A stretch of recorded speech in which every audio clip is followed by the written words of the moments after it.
இந்த வீடியோவில் tick fibre பற்றி தான் ஃபுல்லாக டீட்டெயில்டாக பார்க்க போகிறோம். நீங்கள் எப்படி டிக் ஃபைபர் நியூ கனெக்ஷன் எடுக்கிறது, அதுக்கப்புறம் அதில் என்னென்ன ரீசார்ஜ் பிளான் இருக்குன்னு ஃபுல்லாக டீட்டெயில்டாக சொல்லியிருக்கேன்.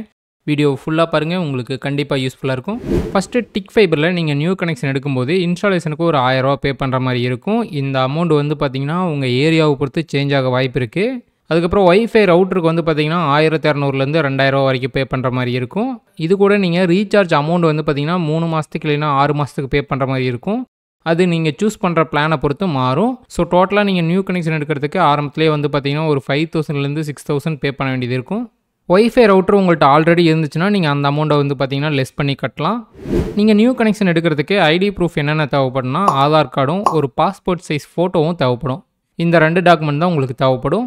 டிக் ஃபைபர் வந்து உங்கள் ஏரியாவில் அவைலபிள் இருக்கா இல்லையான்னு நீங்கள் எப்படி செக் பண்ணுறதுனா, உங்கள் ஏரியாவில் இருக்க கேபிள் டிவி ஆப்ரேட்டர்ஸையே நீங்கள் காண்டாக்ட் பண்ணலாம். ஏன்னா டிக் ஃபைபர் வந்து பார்த்திங்கன்னா கேபிள் டிவி ஆப்ரேட்டர்ஸ் மூலமாக தான் வந்து பார்த்திங்கன்னா சர்வீஸ் ப்ரொவைட் பண்ணிட்டு இருக்காங்க. இல்லைனா நீங்கள் டிக் ஃபைபருடைய கஸ்டமர் கேரை காண்டாக்ட் பண்ணி உங்கள் ஏரியா பின்கோட்லாம் சொன்னீங்கன்னா உங்கள் ஏரியாவில் அவைலபிள் இருக்கா இல்லையான்னு சொல்லுவாங்க. கஸ்டமர் கேர் நம்பர் வந்து பார்த்திங்கன்னா 04466106666.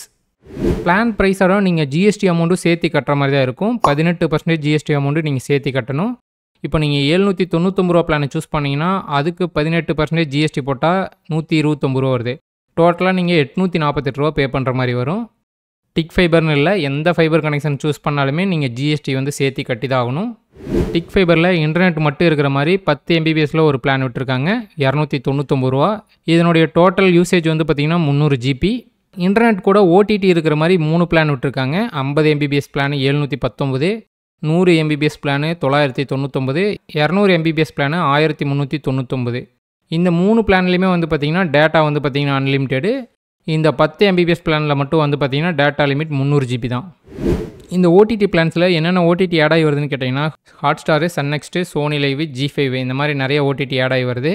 இதை நீங்கள் எங்கே போய் கிளைம் பண்ணிக்கலான்னு கேட்டிங்கன்னா ப்ளேபாக்ஸ் டிவின்னு ஒரு ஆப் வந்து பார்த்திங்கன்னா ப்ளே ஸ்டோரில் இருக்கும். அந்த ஆப்பை இன்ஸ்டால் பண்ணி உங்கள் மொபைல் நம்பரை யூஸ் பண்ணி லாகின் பண்ணிவிட்டு நீங்கள் அந்த ஆப்பில் போய் வந்து பார்த்திங்கன்னா கிளைம் பண்ணிக்க முடியும். டிக் ஃபைபருடைய கஸ்டமர் கேரை காண்டாக்ட் பண்ணணும்னு நினச்சிங்கன்னா நீங்கள் 0446666 இந்த நம்பருக்கு காண்டாக்ட் பண்ணுங்கள். நீங்கள் கனெக்ஷன் புக் பண்ணுறதுனாலும் இல்லை கனெக்ஷன் பற்றி ஏதாவது டீட்டெயில்ஸ் வேணுனாலும் இந்த நம்பருக்கு நீங்கள் காண்டாக்ட் பண்ணலாம். இல்லைனா நீங்கள் உங்கள் ஏரியா கேபிள் டிவி ஆப்ரேட்டரையே கேட்டு பார்க்கலாம் டிக் ஃபைபர் கனெக்ஷன் வந்து உங்கள் ஏரியாவில் இருக்கா இல்லையான்னு. ஆல்ரெடி நம்ம சேனலில் ஏர்டெல் ஃபைபர், ஜியோ ஃபைபர், ஆக்ட் ஃபைபரை பற்றி டீட்டெயில்டு வீடியோ போட்டிருக்கேன். அந்த வீடியோவோட லிங்க்லாம் மேலே ஐ பட்டன்லேயோ கீழே டிஸ்கிரிப்ஷன்லேயும் கொடுத்துருக்கேன், செக் பண்ணி பாருங்கள். ஓகே, இந்த வீடியோ யூஸ்ஃபுல்லாக இருந்துச்சுன்னா லைக் பண்ணுங்கள், ஷேர் பண்ணுங்கள். டெக் தமிழ் சேனலுக்கு சப்ஸ்கிரைப் பண்ணாமல் இருந்தீங்கன்னா சப்ஸ்கிரைப் பண்ணிக்கோங்க. ஓகே, நெக்ஸ்ட் ஒரு வீடியோவில் சந்திப்போம். By guys.